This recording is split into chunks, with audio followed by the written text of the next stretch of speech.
Hi, everyone. Welcome back to Run, Walk, Talk Tales of Inclusion and Development. My name is Steph, and my pronouns are she and her, and I'm here with Judy, and her pronouns are she and her. And today we're going to talk about a book that Judy has recently read. Judy, tell us, what is the name of the book?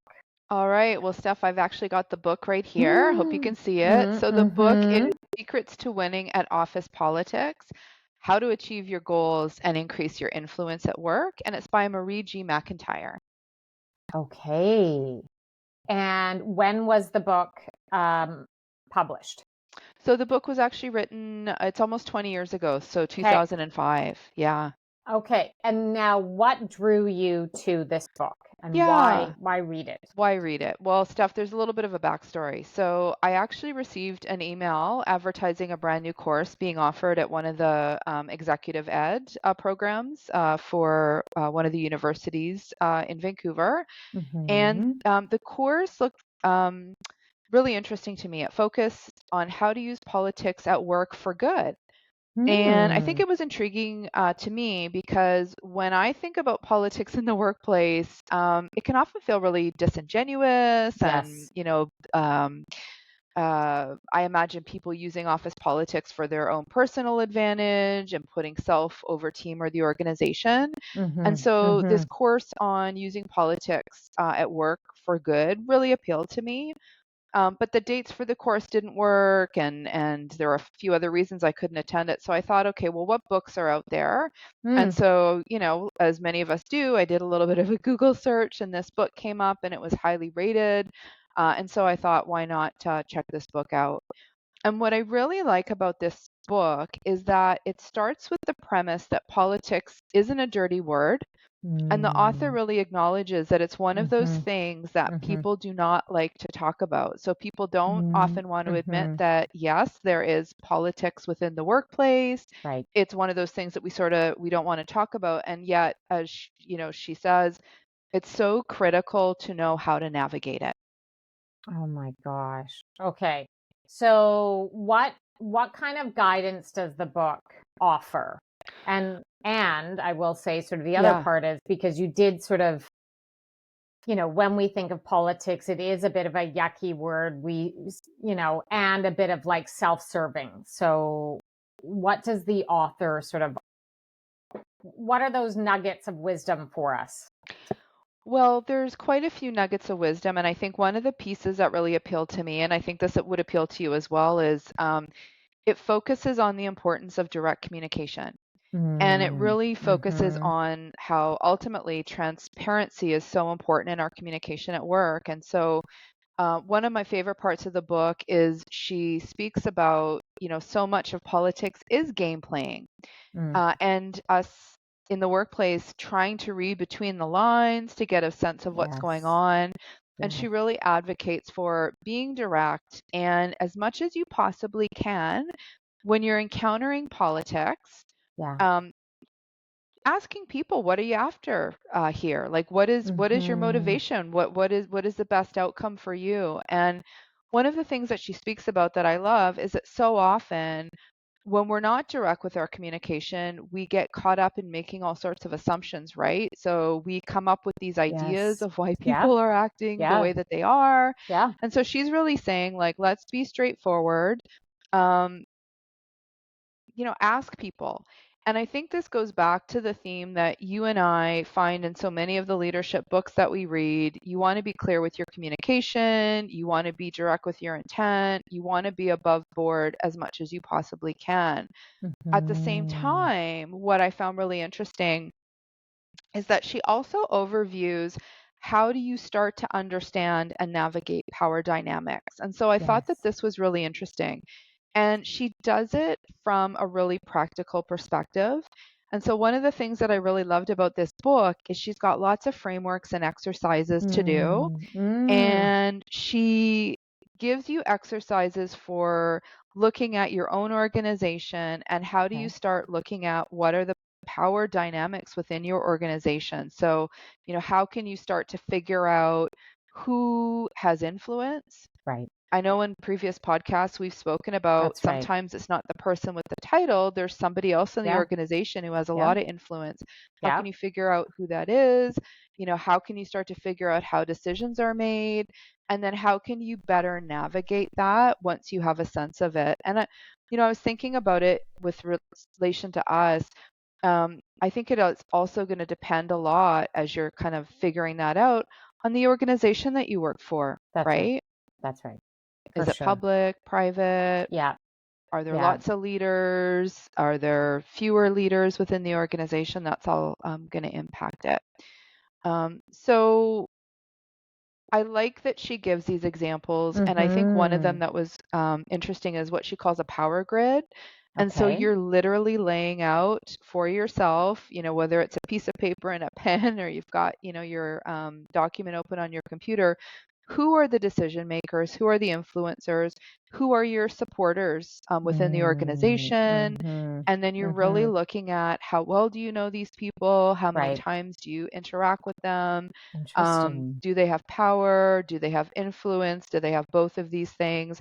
And so I just thought it's to be self aware as a Yes. leader, we want to also have a sense of externally kind of how do people think about us in the organization? So I love that she gave a tool for that.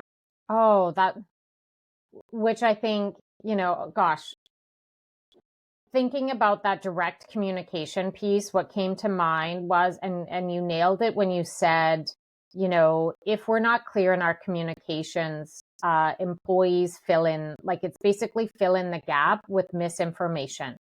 And it's Absolutely. amazing how that can kind of spread, and to be able to kind of stop or change the misinformation Mm-hmm. takes a lot longer than being fully transparent at the very beginning, right? Mm-hmm. Mm-hmm. And that power grid exercise, I think, you know, let's definitely share that with the audience to sort of, make sure that they have the time to do that. I think that would be great. I'd like to do that.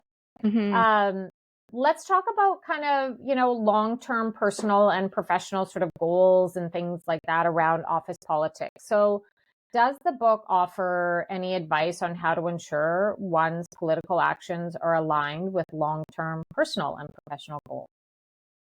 Yeah, it does. Because another theme of the book is about managing the perception of you within the organization that you're in. And she Mm-hmm. does also talk about personal branding, which I think is interesting because, as I mentioned, the book's almost 20 years old. And even Yes. then, she's speaking about, the personal branding of yourself within the organization. So um, she speaks about really thinking about what your goals are within the organization. So you want to really Mm-hmm. have that mapped Mm-hmm. out first. And then you can start to think about how you're going to be presenting yourself within the organization, how you want to handle office politics and do it in a professional way. Yeah. Because even though she's saying, and as you just said, it saves so much time if we're really direct and transparent in our communications, you're going to be coming up against characters within the organization who maybe don't know how to be direct in their communication Mm-hmm. style, or for Mm-hmm. other reasons they're not Right. being correct. They want to That's hold right. the knowledge. I mean, there's all sorts of reasons. And Yes. she does in the book delve into the different kinds of characters who might present themselves within the Okay. workplace. So that's good. But what I loved is at the end of the day, she's saying, do your own self assessment. And again, she's got tools for it. Think about your strengths, your skills, what your values are, and what do you want people to know about you. So, again, I think it's really nice Mm-hmm. that she's advocating thinking about how you want to be presented, or how you want to present yourself rather in the workplace. Mm-hmm. And then Mm-hmm. she helps you develop what she calls a visibility plan. So Hmm. you're assessing how much leverage do you currently have within the organization? How well known are you? How many allies do you have within the organization? You're sort of assessing really your own power profile. And Mm-hmm. so I think that Mm-hmm. it's, again, just this really nice practical tool to think about, you know, where am I in the organization, and Right. who do I know, Right. Right. and how can I put my own goals into action? And does the author address the, as you're talking about that personal branding, I think I think it's easy to, or I shouldn't say it's easy, but I feel like sometimes if you're an extrovert or more kind of social, personal branding, it may be a bit easier for you than those that are maybe more introverted, inward focused, and things like that. Does the book kind of address that, or does it like, is that not a big deal in the book, or what, It's not really touched upon, and I think Okay. you're raising a great point. And I think again that may just be the time when the book was written. I think Right, there's so much more right. attention now on Yeah, extroverts and introverts and how people like to communicate. yeah.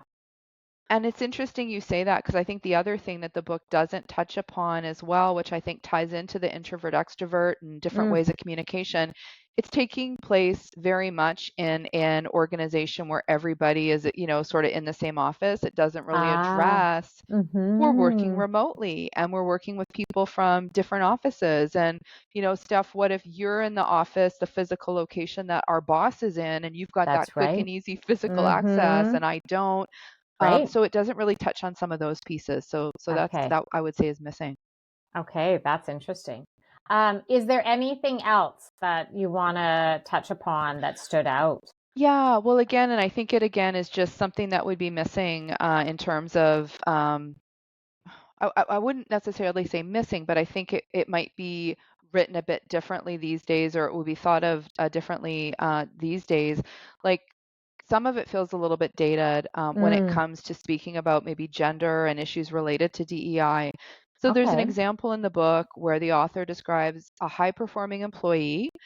The author notes it's a Black woman in the organization, and she's passed over for a promotion that she deserved, or she certainly feels she deserved.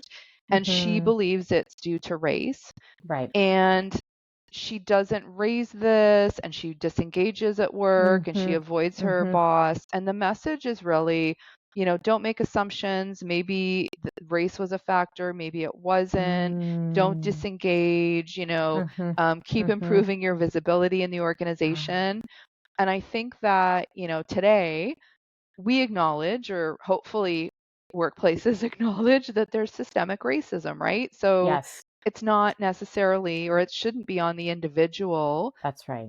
Yeah. There's an organizational responsibility to be looking at if somebody is passed over for a promotion, why it might be. That's right. So I would say that bias in the workplace, Mm. systemic racism, it's not really touched upon in the book. So I would say again, Mm. Mhm. yeah, I wonder if she were to do a version 2, if she would write it it office needs to be politics, updated. pa Yeah, after COVID, right? And all those things. absolutely. Well, and Yeah, that as well, for sure. That's right? going to have an impact. Yeah. Yeah.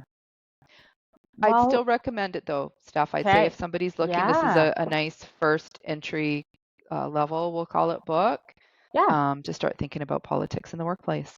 Which is great because I do think all of these books, even depending upon the sort of when it was written, there are still always probably a few nuggets to learn that are still relevant today, Yeah, right? 100%. Yeah. Well, thanks so much for sharing your thoughts. Thanks everybody for joining. Until next time.